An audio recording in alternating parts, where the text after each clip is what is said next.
नर्मदे हर. आपण प्रत्यक्ष परिक्रमेला सुरुवात करूया. ओंकारेश्वर मध्ये आपण नर्मदा माईचं पूजन केलं, कन्यापूजन केलं, ओंकार ममलेश्वरचा आशीर्वाद घेतला, नर्मदा माईचा आशीर्वाद घेतला, पंडितजीचा आशीर्वाद घेतला आणि आता आपण परिक्रमेला निघालोय. परिक्रमेला निघण्यापूर्वी नर्मदा माईच्या चरणी फक्त 4 ओळी समर्पित करतो. कि भले घर में तेरी आहट मिलती नहीं है माँ, कि भले घर में तेरी आहट मिलती नहीं है माँ, तेरे बाहों की गर्माहट और कहीं मिलती नहीं है माँ, कि तेरे बाहों की गर्माहट और कहीं मिलती नहीं है माँ. मैं ओढ़े फिरता हूँ दुशाले रेशमी, लेकिन कि मैं ओढ़े फिरता हूँ दुशाले रेशमी, लेकिन तेरे गोदी की गर्माहट और कहीं मिलती नहीं है माँ, कि तेरे गोदी की गर्माहट और कहीं मिलती नहीं है माँ. तू कितनी अच्छी है, तू कितनी भोली है, प्यारी प्यारी है ओ माँ, ओ माँ, ओ माँ, ओ माँ.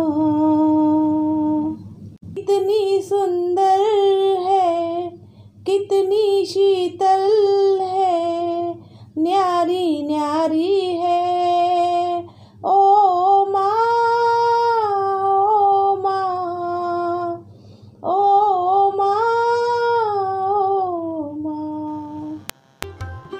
खरंच आईच्या मायेची ऊब जर हवी असेल तर आपल्याला आईकडे जावं लागेल, नर्मदा माईकडे जावं लागेल, तिची परिक्रमा करावी लागेल. आणि मग बघा नर्मदा माई तुम्हाला कसं प्रेम करते, तुमच्या प्रत्येक संकटाच्या वेळी कसं धावून येते, तुम्हाला कडेवर घेऊन ती कसं जेवू घालते, याचा प्रत्यक्ष अनुभव प्रत्येक परिक्रमावासीला येतो. ती सदैव त्यांच्या सोबत असते. बस आपल्या सर्वांना एकच विनंती आहे की निदान एकदा तरी माईची परिक्रमा करा आणि तिच्या प्रेमाचा जो अमृत कलश आहे त्याचं एकदा प्राशन करा. या आपण परिक्रमेला सुरुवात करूया. मी स्वतः वाहनाने परिक्रमा केली होती, त्यामुळे या व्हिडिओमध्ये नर्मदा माईची परिक्रमा वाहनाने कशी करावी याबाबत माहिती देणार आहे. नर्मदा माईची परिक्रमा वाहनाने करत असताना आपण मेन रोडने जात असतो. नर्मदा माई प्रत्येक वेळी कधी 2 किलोमीटर, कधी 4 किलोमीटर, कधी 5 किलोमीटर, तर कधी 10 किलोमीटर आतमध्ये असते. त्यामुळे परिक्रमा करताना प्रत्येक वेळी आपल्याला मेन रोड पासून आतमध्ये नर्मदा माईपर्यंत जावं लागते. तिथे जायचं, तिथल्या मंदिरांचं दर्शन घ्यायचं, नर्मदा माईचं दर्शन घ्यायचं, थोडा वेळ का होईना नर्मदा माई जवळ बसायचं आणि मग पुन्हा तिथून निघून मेन रोडला यायचं आणि पुढे मार्गस्थ व्हायचं. अशा पद्धतीची ही परिक्रमा आपल्याला करायची असते. या परिक्रमेला सुरुवात करूया. सर्वात आधी आपल्याला ओंकारेश्वरवरून निघून मोरटक्क्याला यायचं आहे.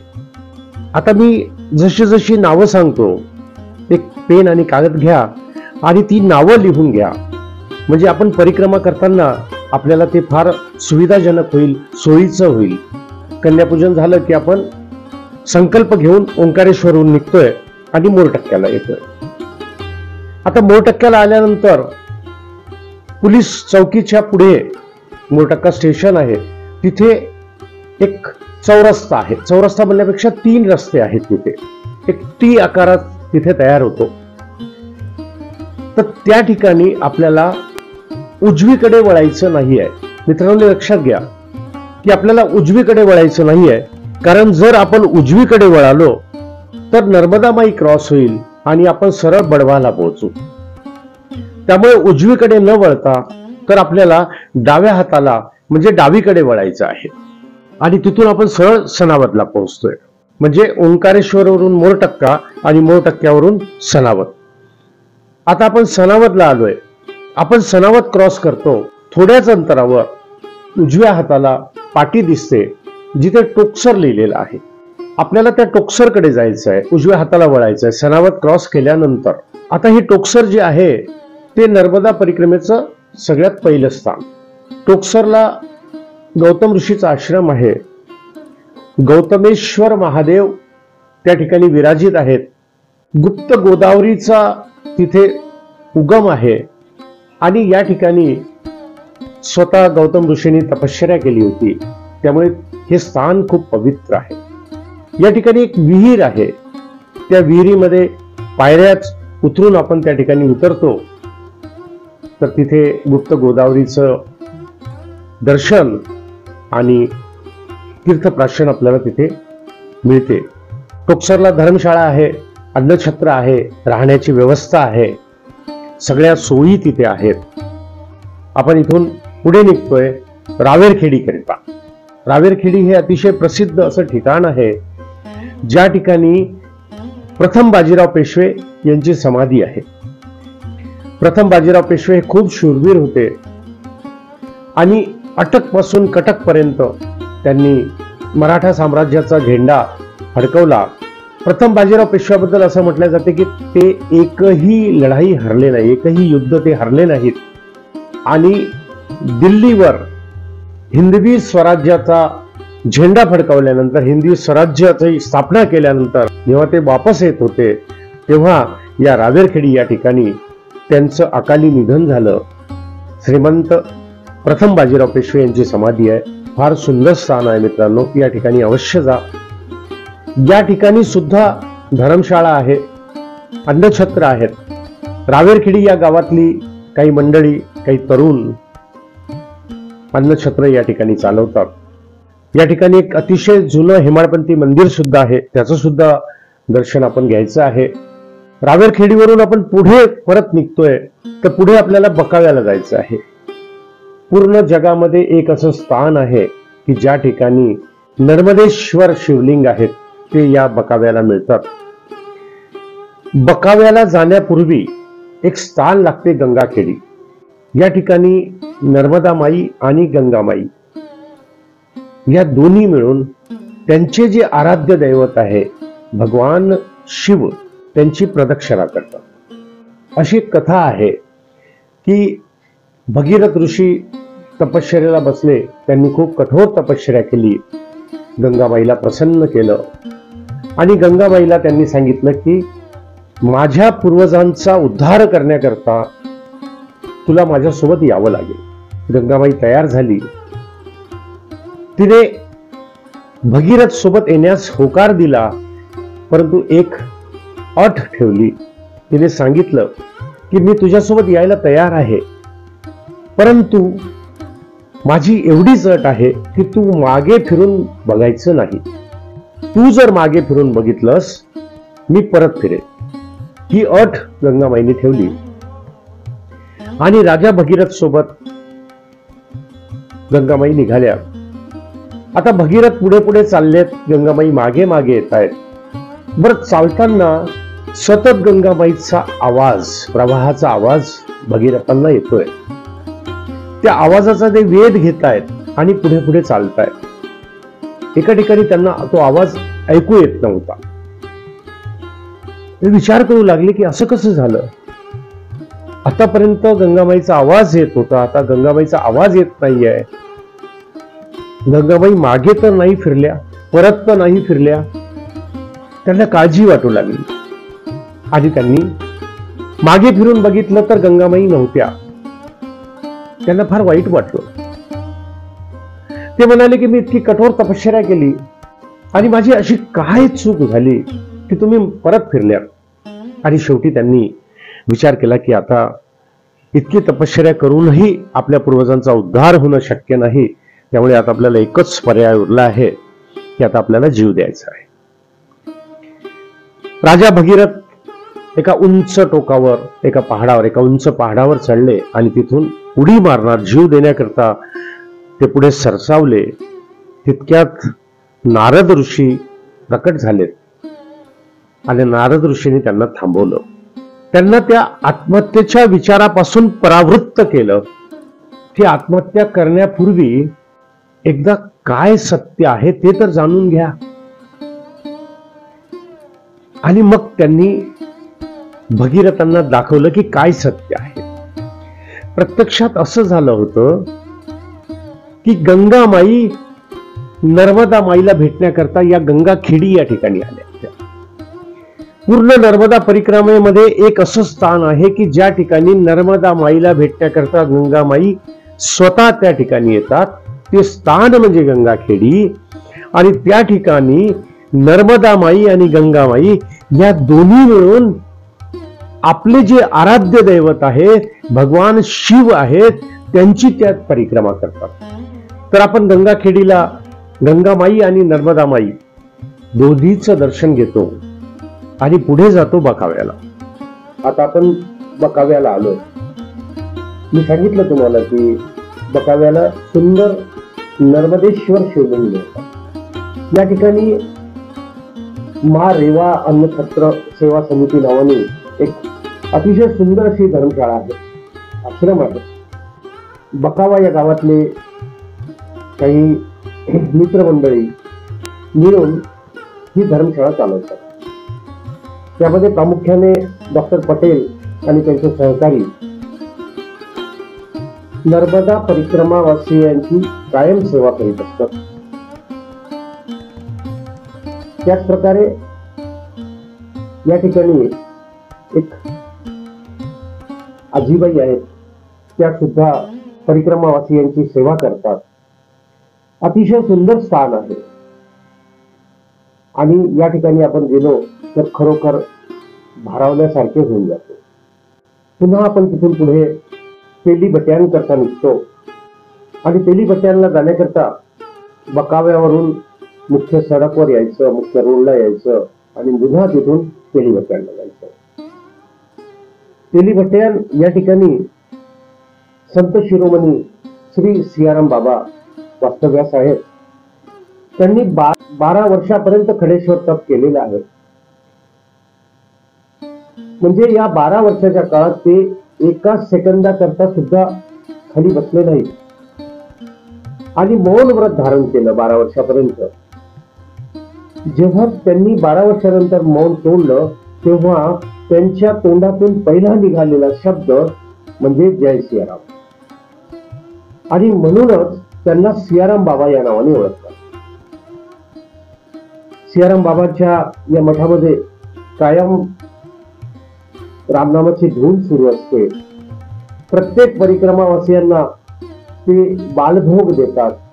चहा प्रत्येक परिक्रमावासियाला, प्रत्येक भक्ताला ते देतात आणि त्यांची एक विशेषता अशी आहे की ते दक्षिणेच्या रूपात फक्त 10 रुपये घेतात.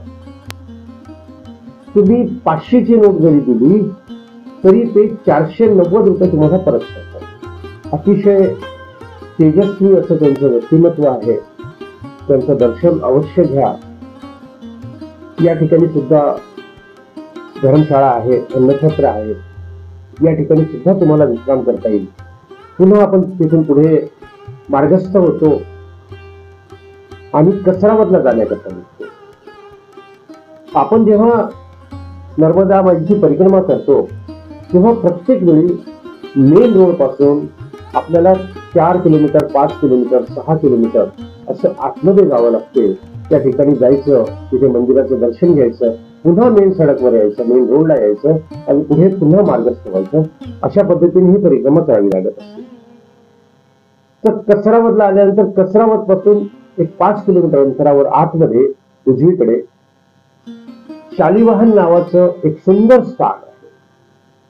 या ठिकाणी आम्ही सुद्धा तिथे रात्रीचा विश्राम केला होता. शालिवाहनला नावडा टोली असं त्या गावचं नाव आहे. महादेवाचं सुंदर मंदिर तिथे आहे. नर्मदा माईचा अतिशय सुंदर असा घाट त्या ठिकाणी आहे आणि समोरच्या बाजूला महेश्वर आहे. म्हणजे उत्तर तटाला, नर्मदा माईच्या उत्तर तटाला महेश्वर आणि दक्षिण तटाला शालिवाहन. याची सुद्धा एक आख्यायिका आहे की आपल्याकडे 2 शक होऊन गेले किंवा 2 संवंत झाले. एक आहे शालिवाहन शके आणि एक आहे विक्रम संवंत. तर शालिवाहन शकेची सुरुवात शालिवाहन म्हणजे दक्षिण तटावरून झाली आणि विक्रम संवतची सुरुवात उत्तर तटावरून झाली, म्हणजे महेश्वरवरून झाली. तर हे दोन्ही ठिकाणं आपल्याला एकदाच पाहायला मिळतात या शालिवाहनात. सुंदर असा आश्रम आहे. तिथे भंडारी बाबा आहेत, ते अन्नछत्र चालवतात, आश्रम चालवतात आणि इथे सुद्धा परिक्रमावासीची खूप सुंदर सेवा केली जाते. शालिवाहनाचं दर्शन घेतो आपण, इथे स्नान करतो आणि इथून पुढे पुन्हा मार्गस्थ होतो. तर शालिवाहन पासून कसरावतला यायचं आणि कसरावत पासून पुन्हा पुढे 5 किलोमीटर गेल्यानंतर एक अजून स्थान उजवीकडे लागते. त्याचं नाव आहे सहस्त्रधारा किंवा जलकोटी असं म्हटलं जातं त्याला. तर या ठिकाणी सहस्त्रबाहू नावाचा एक राजा राज्य करायचा आणि असं आख्यायिका आहे की त्यांनी रावणाला सुद्धा बंदी बनवलं आणि रावणाला बंदी बनवल्यामुळे त्याला खूप जास्त अहंकार झाला, गर्व झाला आणि एकदा त्यांनी नर्मदा माईला अडवण्याचा प्रयत्न केला. नर्मदा माईने त्याला सांगितलं की तू मला अडवू नकोस, मी ब्रह्मचारिणी आहे आणि मला पुढे जाऊ दे, मार्गस्थ होऊ दे. परंतु सहस्त्रबाहूला अहंकार झाला होता. त्या अहंकारापोटी त्यांनी नर्मदाबाईचा रस्ता रोखला आणि मग शेवटी नर्मदाबाईंनी त्या सहस्त्रबाहूचे 1000 तुकडे केले. तो आवेग त्या ठिकाणी पाहायला मिळतो. नर्मदाबाई या ठिकाणी 1000 वाटांनी पुढे प्रवाहित होते.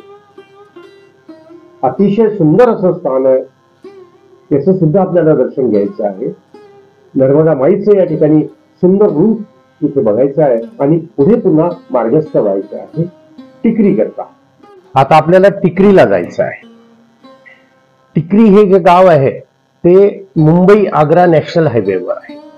म्हणजे कसरावतच्या पुढे गेल्यानंतर जेव्हा तो हायवे लागतो तिथून आपल्याला उजवीकडे न वळता डावीकडे वळायचं आहे, म्हणजे आपण टिकरीला पोहोचतो.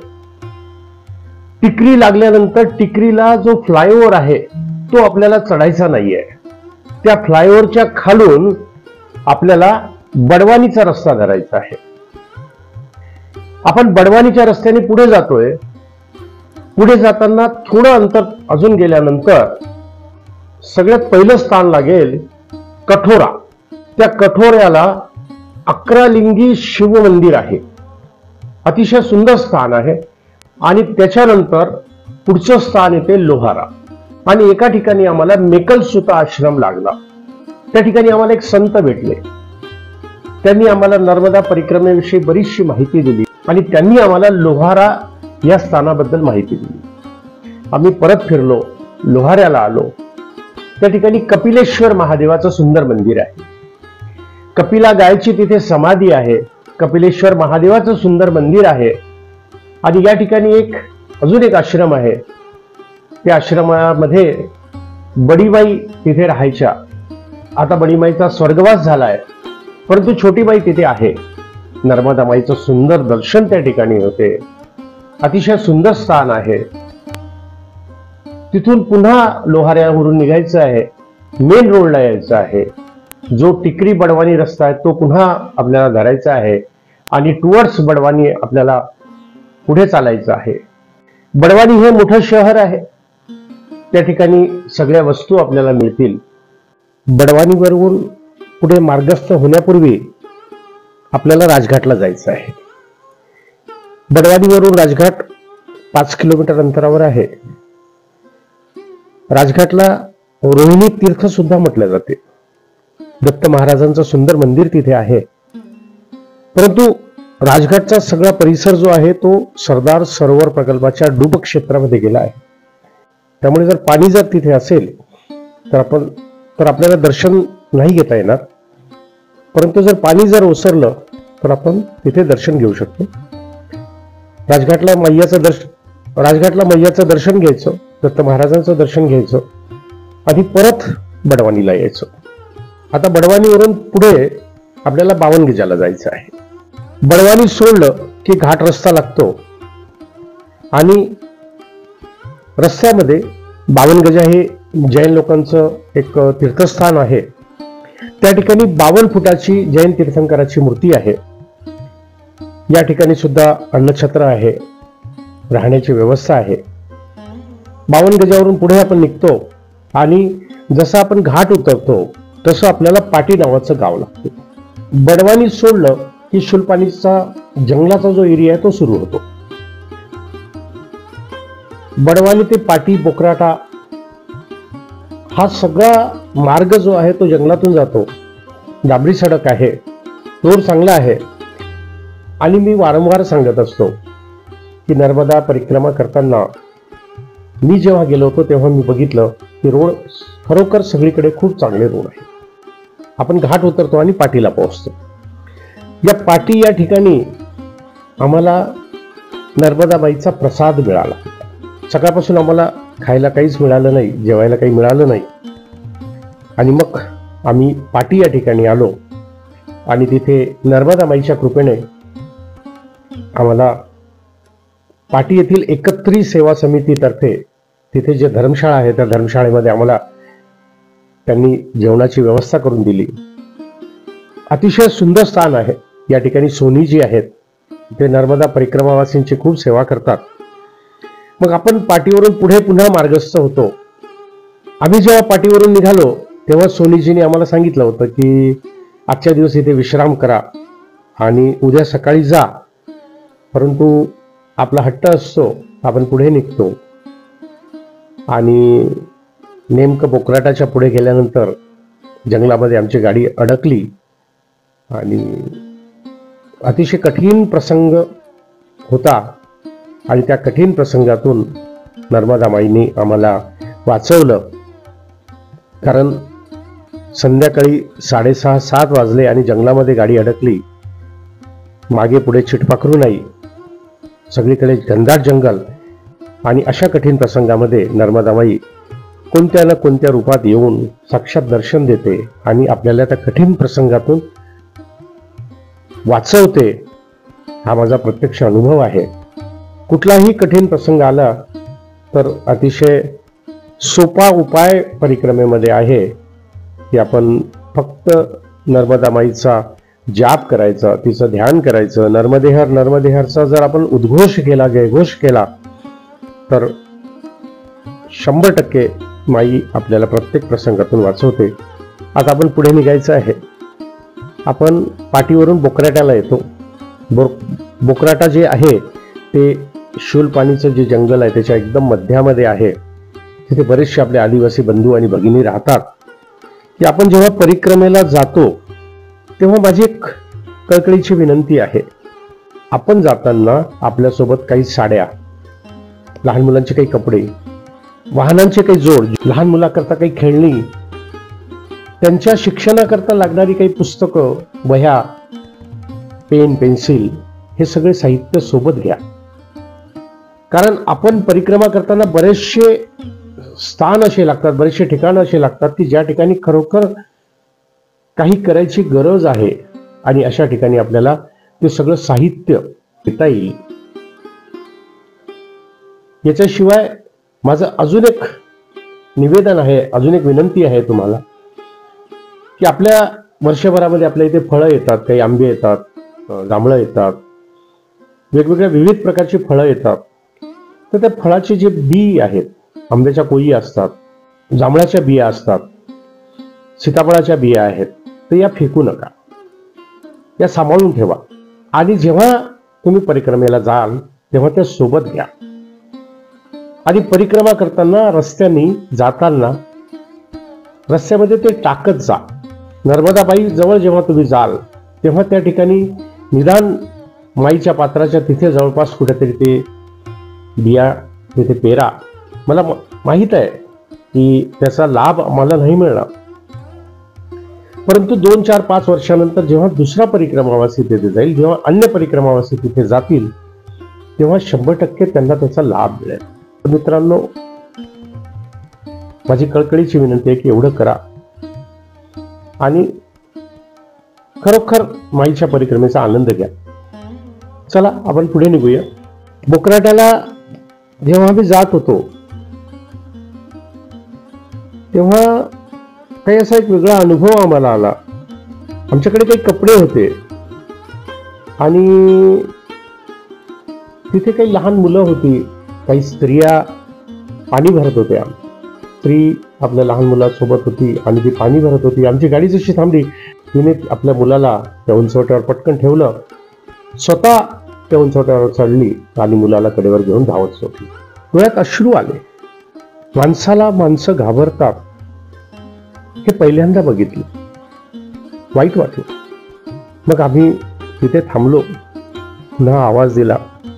मग काही पुरुष मंडळी तिथे आली. त्यांनी लांबून थोडं आम्हाला डोकावून बघितलं. मग ती जवळ आली. जवळ आल्यानंतर मग आम्ही त्यांना समजावून सांगण्याचा प्रयत्न केला आणि मग त्यांच्या ते लक्षात आलं. आणि मग त्या ठिकाणी आम्ही त्या लहान मुलांना, त्या स्त्रियांना, त्या पुरुषांना काही कपडे वगैरे आमच्याजवळ जे गाडीमध्ये होते ते त्यांना दिले. त्याचा एक वेगळा अनुभव, त्याचा एक वेगळा आनंद आम्हाला मिळाला. आता आपण बोकराट्यावरून शहाद्याच्या दिशेने निघालोय आणि थोड्याच वेळात जंगलाच्या मध्यभागी पोहोचलो. ते ठिकाण आलं ज्या ठिकाणी तो कठीण प्रसंग उद्भवला होता. पुलाचं काम सुरू होतं आणि त्याच ठिकाणी आमची गाडी अडकली. बराच प्रयत्न केला, गाडी बाहेर निघत नव्हती. दोन्ही बाजूला खोल दरी होती. माती खूप जास्त असल्यामुळे गाडी स्कीट करत होती. हळूहळू अंधार पडू लागला. मनातली धगधग वाढू लागली, भीती वाढू लागली आणि सगळ्यांनी मिळून नर्मदा माईचा धावा सुरू केला. आणि काय आश्चर्य, नर्मदा माई एका ट्रक ड्रायव्हरच्या रूपात प्रत्यक्ष अवतरली. ट्रक ड्रायव्हर माझ्याजवळ आला आणि म्हणाला कि परिक्रमावासी हो, तो फिर काहे की चिंता, आप मुझे चाबी दीजिए, मैं आपकी गाड़ी पार करा देता हूं. मी गाडीची चाबी त्याला दिली आणि काय आश्चर्य, 2 मिनिटात ती गाडी पार. आम्ही त्या ट्रक ड्रायव्हरला साष्टांग नमस्कार केला. कारण जर समजा आमची गाडी तिथून निघाली नसती तर आम्हाला संपूर्ण रात्र ते जंगलात काढावी लागली असती. आम्ही परत पुढे निघालो शहाद्याच्या दिशेने. शहादा येईपर्यंत 8 वाजले होते. शहादा हे मोठं शहर आहे. त्या ठिकाणी सुद्धा आश्रम आहे, अन्नछत्राची तिथे व्यवस्था आहे. शहादा हे गुरु गोरखनाथ यांची तपोभूमी आहे. आम्ही शहाद्यावरून पुन्हा पुढे निघालो आणि प्रकाशाला पोहोचलो. प्रकाशा इथे दगडूजी महाराजांची धर्मशाळा आहे. आम्ही प्रकाशाला पोहोचलो तोपर्यंत जवळपास 9 वाजत आले होते. आता प्रश्न असा होता की रात्री कुठे मुक्काम करायचा. पूर्ण परिसर फिरलो परंतु कुणाचाही आवाज नाही. शेवटी असं ठरवलं की त्या धर्मशाळेच्या आवारात एका ओट्यावर झोपायचं. आज पूर्ण दिवस परीक्षेचा होता. सकाळी माईने पाटी इथे जेवू घातलं होतं. सायंकाळी अडकलेली गाडी सहजरित्या बाहेर काढली होती आणि आता प्रकाशा पुन्हा माईचा धावा केला. पुन्हा माईच्या नावाचा एकच गजर केला आणि काय आश्चर्य, एक लहान मुलगा समोर आला आणि म्हणाला, तुम्ही परिक्रमावासी आहात, चला माझ्यासोबत, मी तुम्हाला मॅनेजरकडे घेऊन जातो, तो तुम्हाला रूम देईल. मॅनेजरकडे तो आम्हाला घेऊन आला. मॅनेजर झोपला होता. त्यांनी त्याला उठवलं आणि आम्हाला रूम मिळाली. अशा प्रकारे नर्मदा माईचं महात्म्य जितकं सांगावं तितकं कमी आहे. आमचा पहिला मुक्काम शालिवाहनला झाला होता. दुसरा मुक्काम आम्ही प्रकाशाला केला. प्रकाशा ही सुद्धा तपोभूमी आहे. प्रकाशाला दक्षिण काशी असं सुद्धा म्हटलं जातं. आपल्याला एक निवेदन आहे की प्रकाशाला अवश्य जा, तिथे दर्शन घ्या. दगडूजी महाराजांची धर्मशाळा आहे, तिथे तुम्ही विश्राम करू शकता. नर्मदा परिक्रमा बाय कार याचा पहिला भाग आज या ठिकाणी मी संपवतो आणि यानंतर प्रकाशाच्या पुढची जी स्थानं आहेत ती दुसऱ्या व्हिडिओमध्ये मी तुम्हाला सांगण्याचा प्रयत्न करेन. पुन्हा एकदा नर्मदा माईच्या चरणी प्रणाम करतो, नमस्कार करतो, साक्षात दंडवत करतो आणि इथेच थांबतो. नर्मदे हर, नर्मदे हर, नर्मदे हर.